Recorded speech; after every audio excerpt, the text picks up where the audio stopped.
Well, hopefully everyone has taken a nice breather from the rigors of the academics provided by the fall break.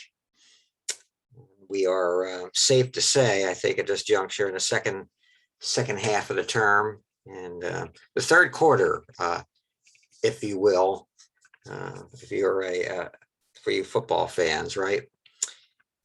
We come to an interesting part of human history.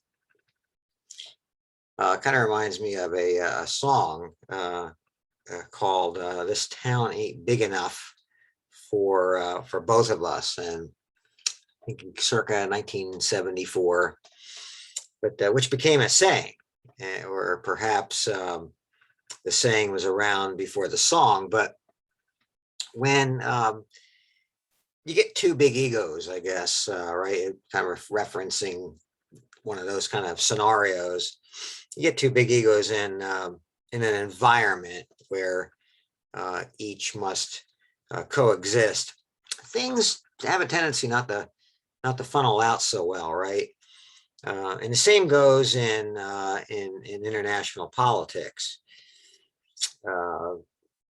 So in this section here, we're going to see where it actually does not shake out that badly. I speak of the simultaneous existence of two gigantuous empires during this time period: the Roman Empire and the Han. The Romans that were in the Mediterranean region, and the Han in China.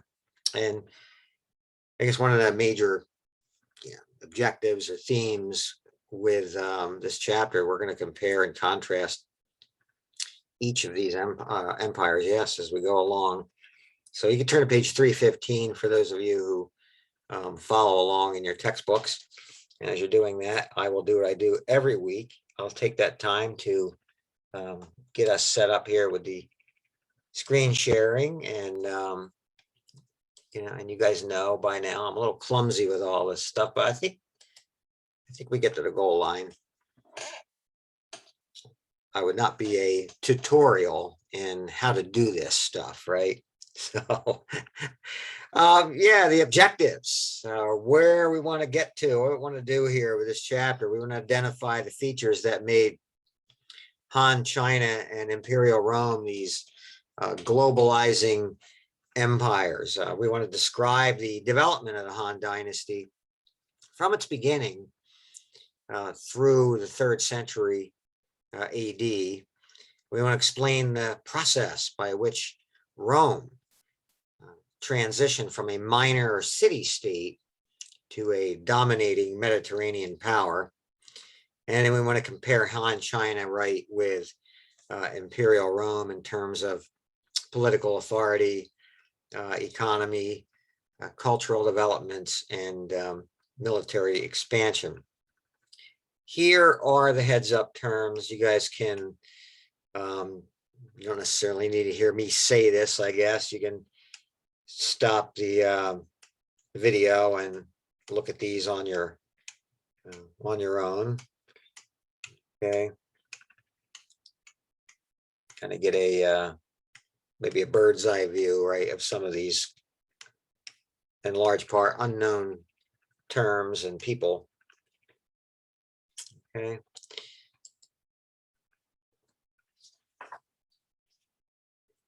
There you have that. Just a little bit of background before we dive in. Around the same time, the empires of Han China and the Roman Empire emerged to be not only powerful empires, but long-lasting, right? Long-lasting globalizing empires. The Han Dynasty in the Qin tradition, the Qin Dynasty, earlier we looked at that, developed a social order in East Asia based on a strong bureaucratic model, right? In the vein of Confucianism. And the Roman Empire becomes a Mediterranean power with extensive political, legal, economic, and cultural influence. All right, let's get into the notes and the bowels of all of this. There we go. Please get my side panel up. So globalizing empires, the Han Dynasty and the Roman states. You have just enormous sizes of both, which I touched on. The Han Chinese, had their own written language based on, the Confucian classics.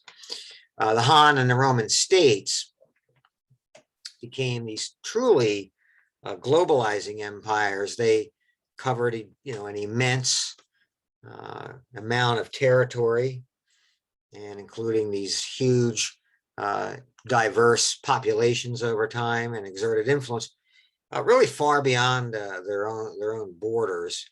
Their major innovation was not that they found new ways to plow resources into big armies and civil bureaucracies, or that their rulers even gave new justifications for their rule. Rather, what distinguished the Romans and the Han from who came before them, their predecessors, was their commitment to integrating the conquered neighbors and rivals into their worlds by extending laws, offering systems of representation, exporting belief systems, colonizing lands, and promoting trade within and beyond their empires.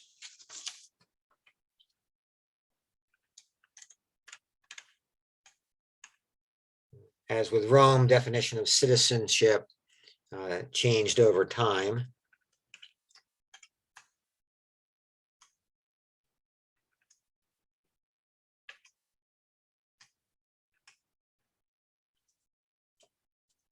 With both of these empires, both China and Rome, they participated in the Silk Road exchange, which we've looked at earlier.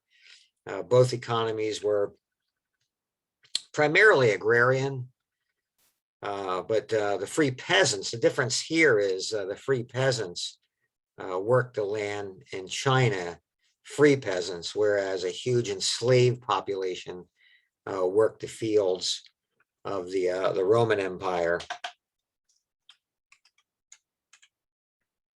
The Han Dynasty, 206 to 220 AD,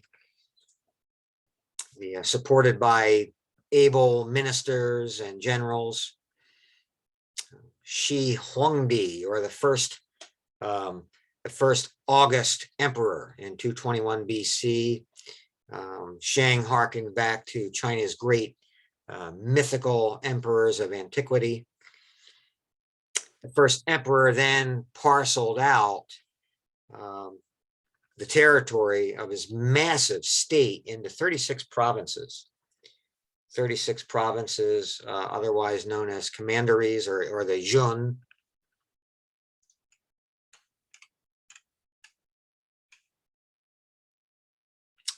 Each commandery had a civilian and a military governor, as well as an imperial inspector.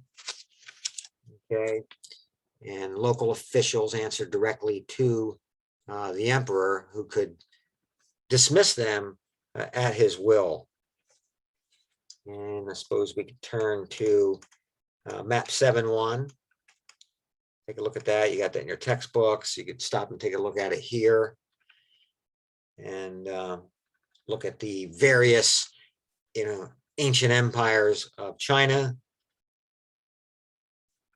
in the order they came to be.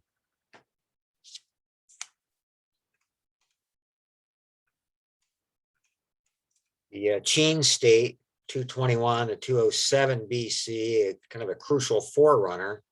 You can see this on the maps as well.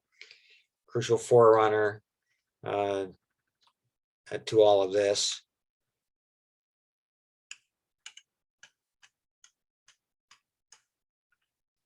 The Qin and later the Han dynasties relied on the free farmers and conscripted the farmers' able-bodied sons into their huge armies. So working their own land and paying a portion of their crops in taxes, the peasant families were, as peasant economies were throughout history, they kind of the bedrock, right, of the Chinese Empire.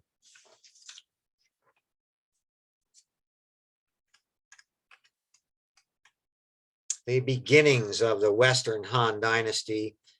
Under Han leadership, China's armies swelled to some 50,000 crossbowmen who brandished these mass-produced weapons made from bronze and iron, armed with crossbow, foot soldiers, and mounted archers, extended Han Imperial lands in all directions. The first part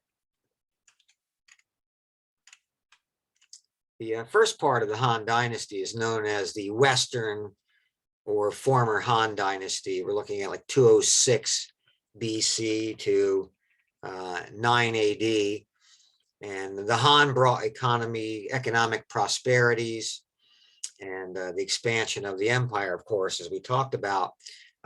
This was especially the case under Emperor Wu. Emperor Wu, am I getting ahead of myself here? Yes. Emperor Wu, known also as Han Wudi, and he presided over one of the longest and most eventful reigns, as a matter of fact, in Chinese history, from 141 to 87 AD. And though he was called the martial emperor because of the state's military campaigns.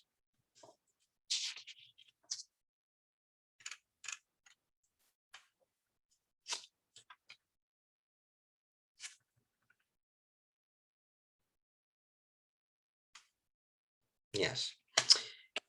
Beginnings of the Western Han Dynasty.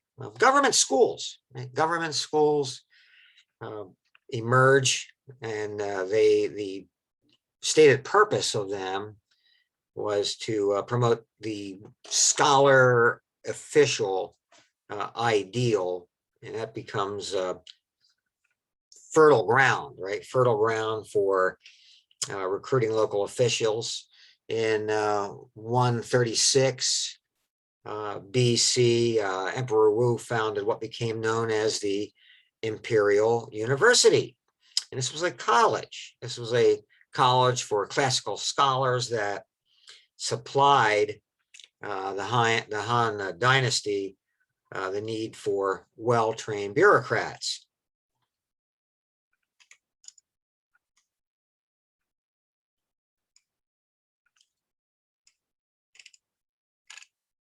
Confucian ideology and legitimate rule. And the Confucian ideals became imperial doctrine. And the Confucian ideals had no small parts, no small input in the training of well-educated bureaucrats. Confucianism was very concerned with social order.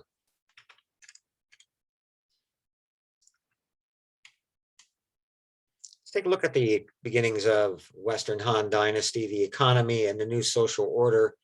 One important element in promoting political and social stability was that the Han, they would allow surviving Qin aristocrats from the past to reacquire some of their former power. The Han also urged enterprising peasants who worked out in the nobles' lands to become local leaders in the countryside.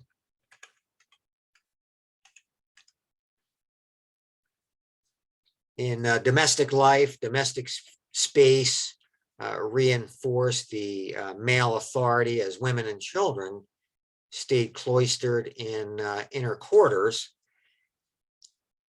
preserving the sense of the patriarch's role, and that was included in that was to protect, the ladies and the children from a harsh society.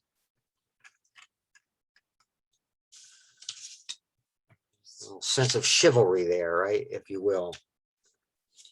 Social hierarchy, and you can take a look at that. Religion and omens.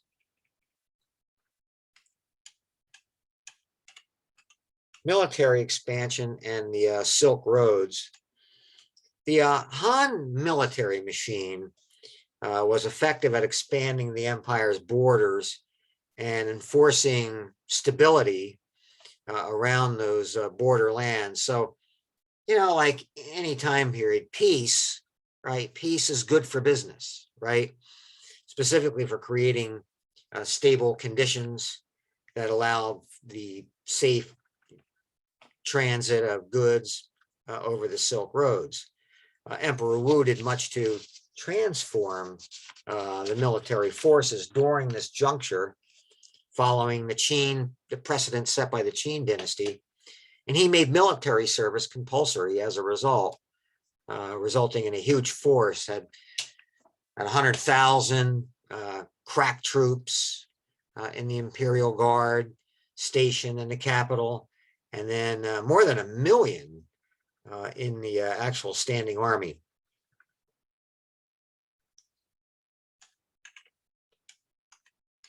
Well, what about that peace in the Silk Roads?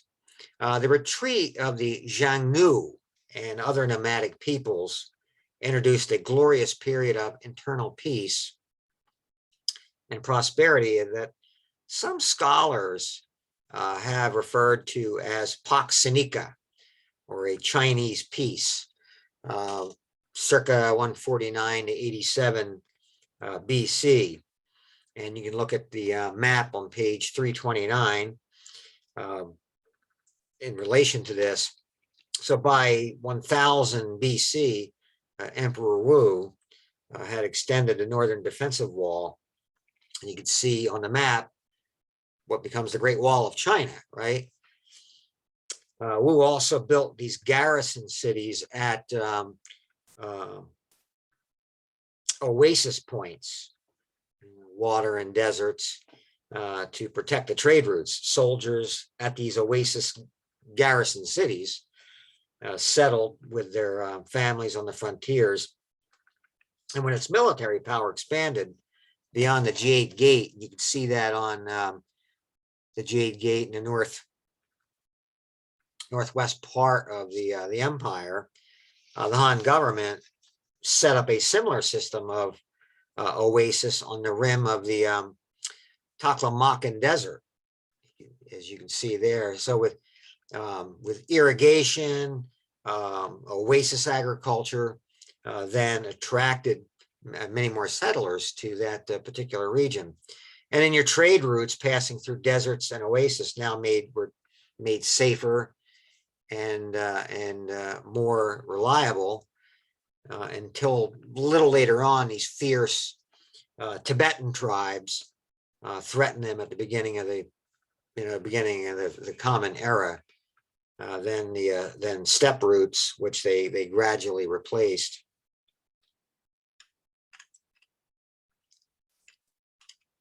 Social upheaval and natural disaster, a devastating chain of events exacerbated the empire's troubles. Natural disasters led to crop failures, which led to landowners' inability to pay taxes that were based not on crop yield but on the size of landholding. Wang Mang, from 9 AD to 23 AD, a former Han minister and regent to a child emperor, he took advantage of the crisis, believing that the Han had lost the mandate of heaven.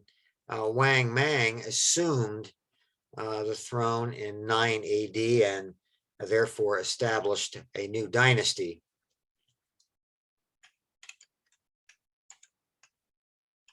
Map 7-2.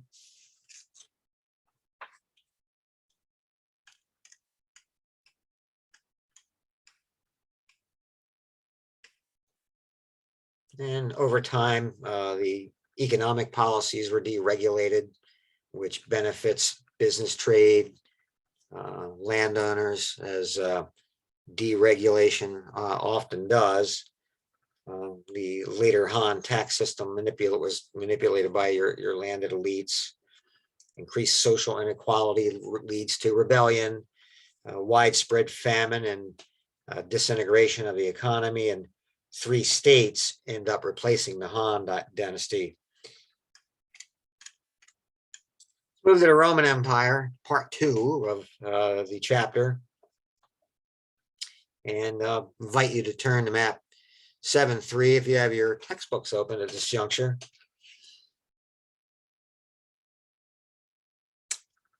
Whereas the Han Empire dominated an enormous and unbroken landmass, the Roman Empire dominated lands around the Mediterranean Sea, as you can see on the map.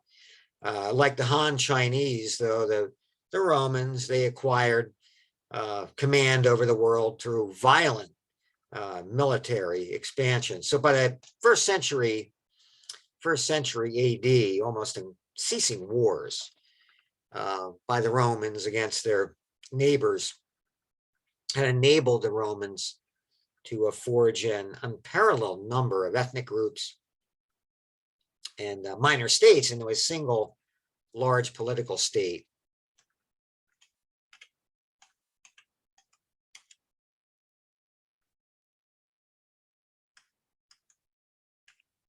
Foundations of the Roman Empire. In addition to their overwhelming advantage in manpower, the Romans cultivated an unusual, what we call a war ethos. A heightened sense of honor drove the Roman men to push themselves into battle again and again, and never to accept defeat, guided by the example of just great endurance and great warriors, and shaped by a regime of training and discipline in which minor infractions of duty were punishable by death. That's how serious it got. So the Romans and their army trooped out of war in annual spring campaigns every year, beginning in the month still called March today, dedicated to and named for the Roman god for war, Mars. In 276 AD, Rome controlled the Italian peninsula. And again, I invite you to look at your maps.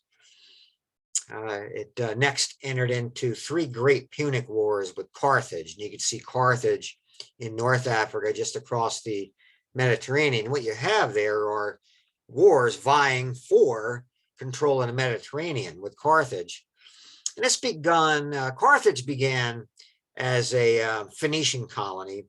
And by this point, it's a major power, right? Centered in the northern parts of what would be modern day Tunisia. Okay. The First Punic War, 264 to 24 BC, was a prolonged naval battle over the island of Sicily. You can check that out on your map. So with their victory, the Romans acquired a dominant position in the Western Mediterranean.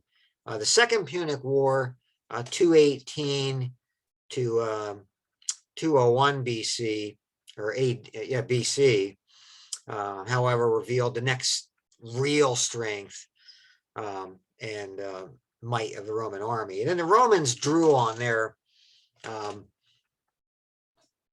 reserve forces, I guess, if you will, their reserve forces of nearly 75,000 men to ultimately repulse with huge casualties and dramatic losses the Carthaginian general Hannibal and his invading force of 20,000 troops and their war elephants along with them. So the Romans took the war right to the enemy soil in North Africa, and winning the decisive battle at Zama near Carthage in late 202 BC.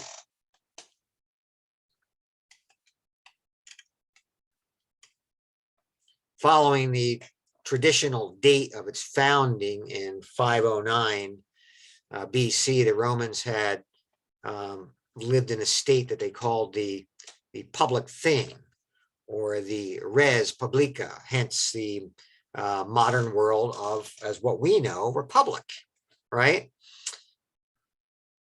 So in this state, policy was issued from the Senate, a wealthy group of wealthy citizens, body of permanent members, about 300 to 600 of Rome's most powerful and wealthy citizens, by definition, male citizens, and from popular assemblies of the citizens. So some forms of early democracy at that particular juncture. Emperors, authoritarian rule and administration. Julius Caesar's adopted son, Octavian, 63 BC to 14 AD, ultimately reunited the fractured empire and emerged as the undisputed master of the Roman world, helped and aided by the elimination of the Carthaginian rivalry. You know, when the dust cleared, Octavian was, the sole ruler of the Mediterranean region. Octavian's authoritarian one-man rule marked the beginning of the Pax Romana, a Roman peace. Talked about the Chinese peace earlier, a Roman peace about 25 BC to 235 AD. This peace depended on the power of one man with enough authority to enforce an orderly competition among Roman aristocrats. So what Octavian did was he concentrated immense wealth and the most important official titles and positions of power in his own hands, signaling this transition to a new political order in which he alone controlled the army, the provinces, basically your general political processes in Rome. So Octavian assumes this new title, Augustus, right? Caesar Augustus, the revered one, much as the Qin Emperor Zheng had assumed the new title of Shu Hongdi, right? The first August emperor, or the commander-in-chief, or emperor, right? Or princeps, the first man, and Caesar, right? A bunch of names there, right? A bunch of names, titles. Caesar, a name connoting his adoptive heritage, but which over time becomes a title also assumed by the imperial successors. Local administration through urban centers and governors, and town and city life. Town and city life, a large open air rectangular area called the Forum dominated the town center. Around it was clustered the main public buildings, the markets, the main temples of the principal gods and goddesses, and the building that housed the city administrators. And on page 341, there is a photo of where Roman entertainment would occur. Unfortunately, some entertainment was persecution of some of the early Christians amongst others. Deadly Roman Entertainment, the caption says on page 341. Social and gender relations. Social and gender relations. Roman women were, even those of modest wealth, and status, had much greater freedom of action and much greater control of their own wealth and property than did women in most Greek city-states. As in the Han China, women in the Roman world could be well-educated. I mean, that was not uncommon. In literature, well-connected, and in control of their own lives, right? Despite what the laws and ideas of Roman males might suggest. You can see page 343, map 7.4, the Pax Romana, the Roman Empire in the 2nd century AD, during that time of peace. And you can check out the key along with that.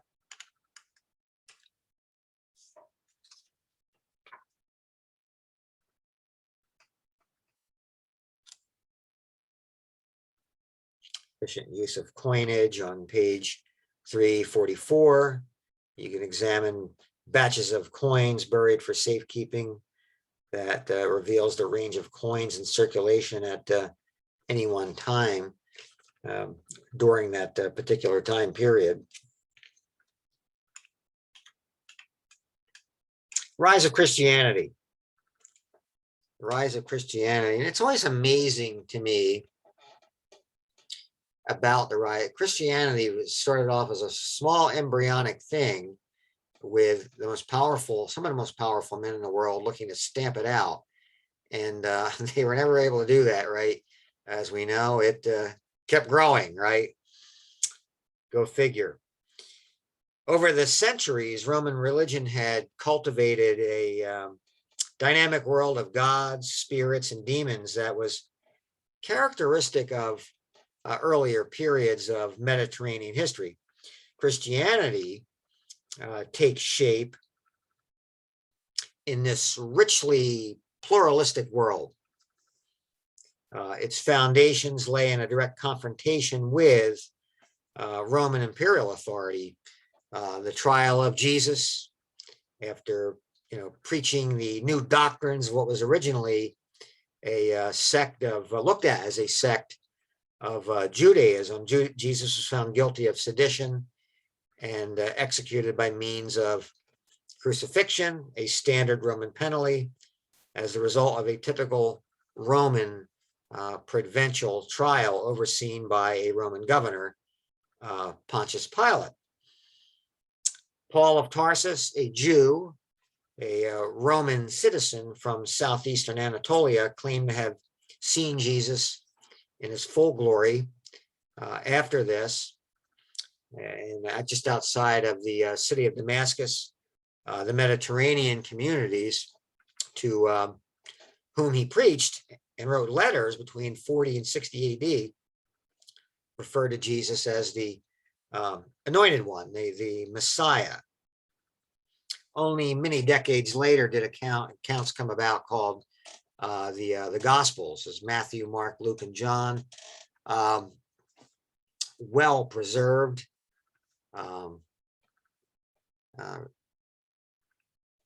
The critical, trying to think of the words escaping me right now. Biblical criticism, I guess. Biblical criticism has kind of waned in the accuracy of those documents, but those letters. But they describe Jesus's life. They describe his life and record his sayings.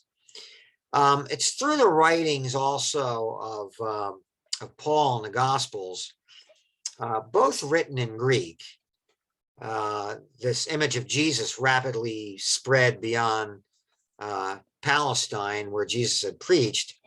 Only the Jews, and only in the local language, which at the time was Aramaic.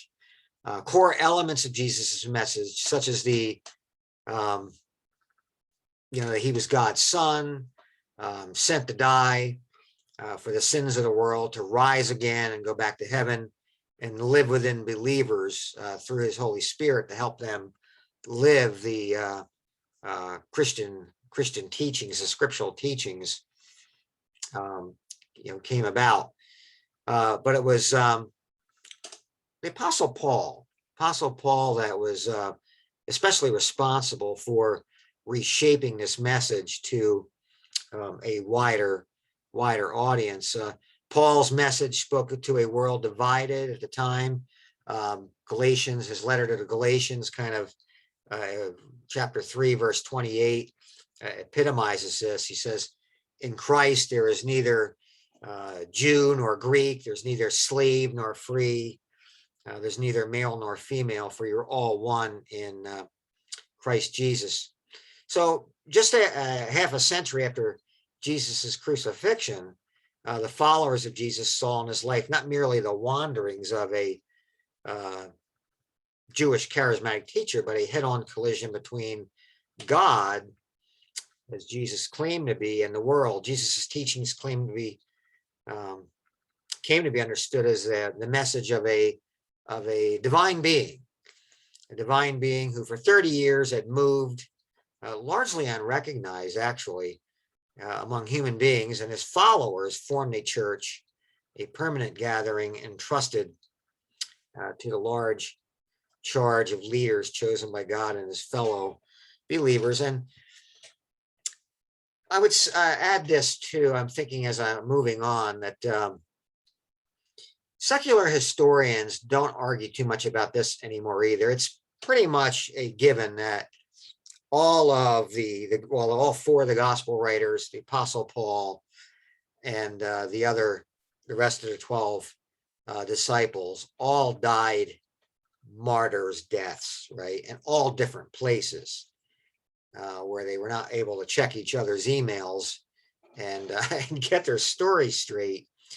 They all, and I don't think there's any debate about whether they traveled with Jesus and saw what was written, and which leads to a jackpot question. They died martyrs' deaths, all types of different deaths.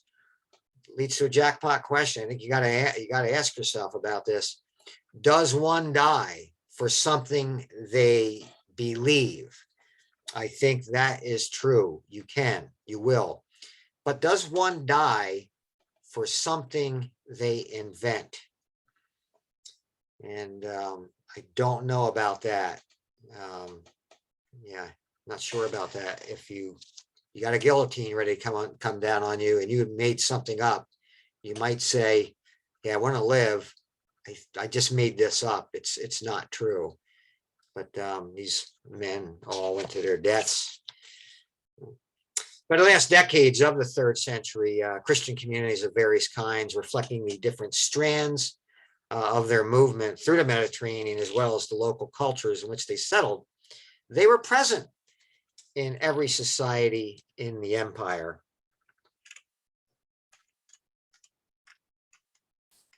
Pax Romana. The limits to the empire. The limits to the empire. You can look at map 7.5 at this juncture as we wrap it up. Just talk here about the Parthians, the Parthian people. They had moved south from the present day Turkmenistan and Central Asia, and settled in the region comprising the modern states of Iraq and Iran, just east of the Roman Empire. Okay, so the limits to the empire, you had that in the east, blocked to the north by the Goths and other German peoples. The barbarians probably had more than a small hand in draining the Roman Empire. The Roman Empire was raising taxes constantly to keep an army, to keep the barbarians at the door, right? Keep them outside of the door. And several things, came about to drain the Roman Empire, but it lasts politically for 250 years. And, there you have it. So let's take a look at graphic organizer. Let's take a look at the graphic organizer. I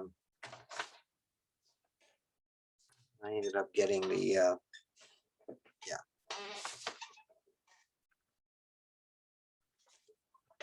I ended up getting the wrong one out, but I have one posted there for you guys. You can look at the graphic organizer as we let's see if I have that here handy.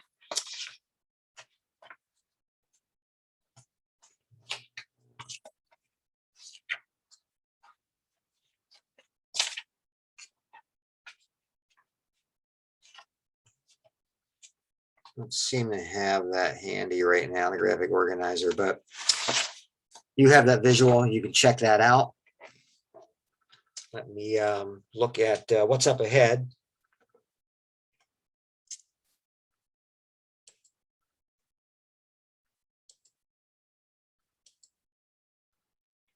And as you read, have half dozen or so questions for you to, if you're learning better by reading the chapter, you have that there.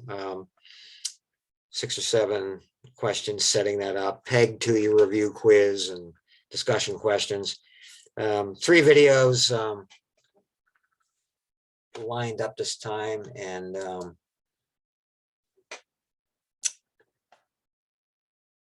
I have the wrong one set up here. Not having a good time with this. Am I wrapping this up today? The videos are on your course page. Check them out. I got 3 of them comparing China and Rome. It would be one of them, looking at globalizing empires, the 2 empires we are looking at now, and the third one I'm having a hard time remembering the specifics of that one. Friday, right, your initial post is due. Sunday, your 2 response posts. Monday, we'll begin chapter 8, the rise of universalizing religions, circa 300 to 600 AD.